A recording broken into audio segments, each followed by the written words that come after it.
Now the secret here with feeling the glutes during exercises is that we can really feel more glute activation in two positions. Hey guys, Greg Chaplin here, physical therapist and strength and conditioning specialist. And in this video, I'm gonna show you how to feel your glutes during lower body exercises. So you're gonna wanna set up, take your hands and then put them, no, just kidding. We're actually gonna show you how to feel your glutes during lower body exercises.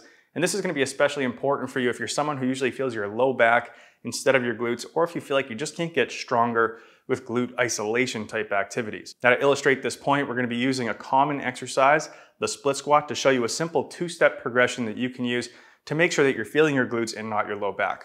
So if this sounds like you, keep watching the rest of this video, and without further ado, let's go ahead and jump right in.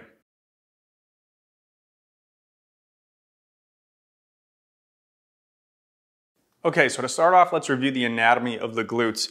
So the glutes are actually probably better described as many different muscles because they're a huge muscle group with many different fiber orientations. But on the whole, we're going to have the proximal attachment, or the attachment closest to the body of the glutes, being on the sacrum and the ilium bones, and then coming down to attach onto the top of the upper leg or femur bone. And so when we're talking about the glutes, really we have two different links that are going to happen as we bend the hip. So as I bend the hip up, so if I bring this knee up towards the chest, this glute is going to come into a more lengthened position. As I bring this leg back in space, it's going to go into a little bit more of a shortened position. Now we can get into that lengthened or shortened position in two different ways. We can either move this leg relative to the pelvis, like I just showed you, or we can keep the leg in the same spot, and then we could move the pelvis on top of it by tilting it forward or tilting it back. Now it turns out that how we do this is going to have an impact on how we feel our glutes during exercises and if we tend to feel the low back or not. Now the secret here with feeling the glutes during exercises is that we can really feel more glute activation in two positions. So one of those positions is going to be when we're in a fully lengthened position like this, and the other is going to be when we're in a fully shortened position like this. So a lot of people try to feel more glutes by doing glute isolation activities, like some sort of glute kickback or frog type exercise or clamshell. But in a second, we're going to discuss why my choice and what I'm going to advocate for in this video is to feel your glutes by getting it into that more fully eccentric or lengthened position. Now, a couple of the reasons that I advocate for this is because if we get into that fully lengthened position and then we force that muscle to produce force, it actually has to produce more force there than it is in that fully shortened position. So if your goal is to grow your glutes and get stronger glutes, it's better to work into that fully lengthened position and then force that muscle to work there. And then the second reason is a mobility related reason. If we tend to tighten this area up on the back of the pelvis by doing a lot of exercises that shorten the glutes, a lot of times that will limit our ability to move at the hip. That can sometimes cause us to have to move more at the low back. And that can be a balance that we don't want to strike and actually be in opposition to our goal to create more mobility at the hip, more stability at the spine. Now, like I alluded to before, the way that we get into this fully shortened position is going to change how we feel it in our glutes versus how we feel it in our low back. So a lot of times, if we're getting into that position by arching this pelvis forward and arching excessively here at the lumbar spine, yes, we might feel it in our glutes, but we also might be feeling it in our low back, right? In this case, we're getting into hip flexion by coming into an anterior pelvic tilt, rather than being a little bit more neutral here with a normal amount of lordosis, and then just getting that motion through the hip. See, if we come up here and we're flexing at the hip, and then the pelvis is flexed, we get into end range hip flexion a little bit too early. But if we have that lumbar spine and pelvis in a little bit more of a neutral position, that opens up space for us to be able to come into a much greater range of motion with hip flexion. So now to put this into a real world example, we're going to use the split squat. And what we're going to do in step one here is set up the stacked position of the rib cage and the pelvis. So what do I mean by a stacked position? What I'm essentially saying here is that we're not going to have an excessive arch here in the rib cage or the pelvis coming forward, but instead we're going to have a nice stack where the rib cage and pelvis are right on top of each other. So we're going to have a gentle curve in the low back, but not an aggressive curve, okay? And if we looked at the pelvis, it's going to be parallel to the ground in this position.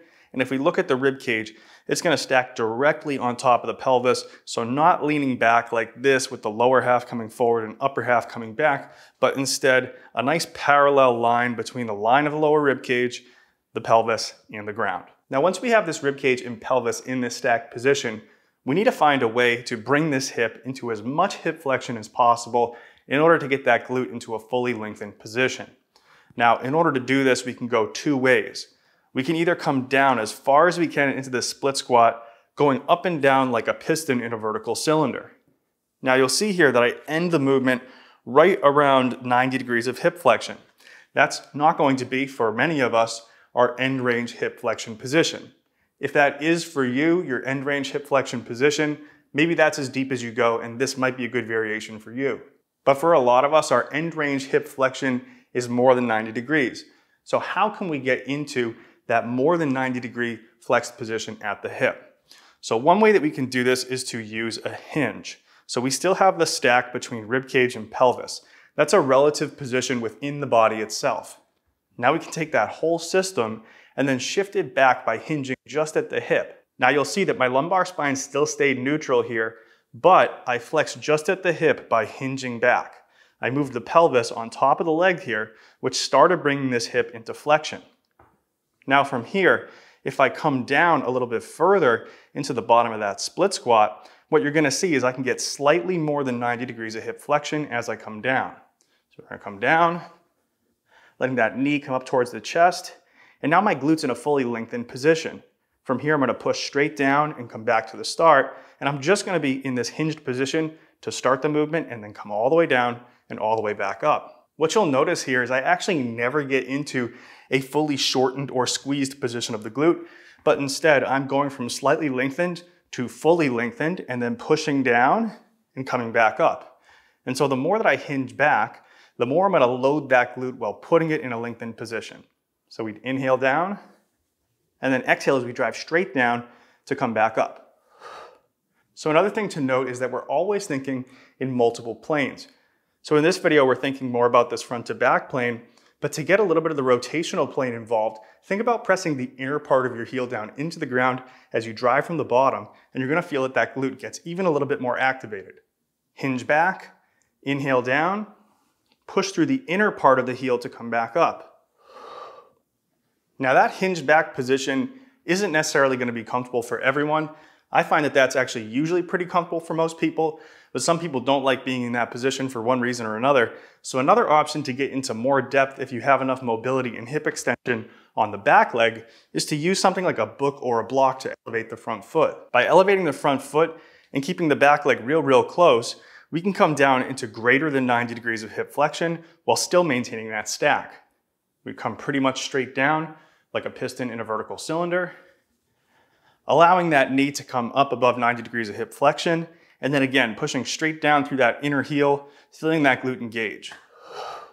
Inhale down, pushing through inner heel, feeling the glute engage. Okay guys, so just to recap, we had two steps. The first was to create that stack between rib cage and pelvis, and the second step was to create length by moving into hip flexion. We had two ways of creating that, which was one, to go back into a hinge, or two, to elevate that front foot to get a little bit more depth at the bottom of the split squat. And last but not least, we also push down through that inner heel to get a little bit of the rotational plane involved, which further lengthens that glute and forces it to produce force from that lengthened position. So hopefully those cues helped you to feel your glutes, but what if you didn't?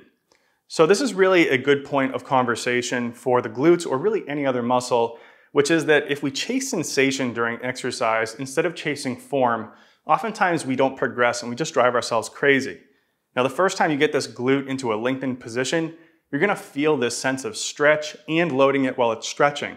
This produces a strong sensation, but then as you practice this and you acquire the mobility and the strength to be in that position, you probably actually won't feel the glute as much as you did the first time.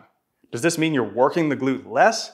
Not really, it just means that you're not feeling it as much. So when we attribute a feeling to a correct performance of an exercise and lack of a feeling to an incorrect performance of an exercise, a lot of times we just go chasing some form that we don't need to and we just drive ourselves crazy. So don't do that. You're just gonna waste time, effort, and mental energy. Now another thing to consider here is that you might not feel the glutes during exercise, but you actually might feel that they're sore afterwards. If you feel that the glutes are sore afterwards, it probably means that you loaded them effectively during exercise. Now, same thing applies here. You don't want to make a rule about having to feel sore in order to characterize your workout as being a good workout, but instead just progressively overload your movements, focusing on form And I think you'll find that regardless of soreness or feeling it during the workout, you'll grow those glutes, you'll feel it less in your back when you're working if you use the cues that we learned in this video, and overall you'll feel that you're getting a lot stronger and a lot more balanced over time. Okay guys, so that does it for this video. As always, thanks a lot for watching. If you're somebody who wants to move better and breathe better, go down to the link in the description, get my Breathwork Breakthrough for $5 for a limited time by applying the discount code BETTERBREATH at checkout. And if you haven't already, subscribe to this channel, hit the notification bell so you'll know when I upload a new video. Make sure you like this video and leave me any questions down below in the comments. As always, thanks a lot for watching, and until next time, peace.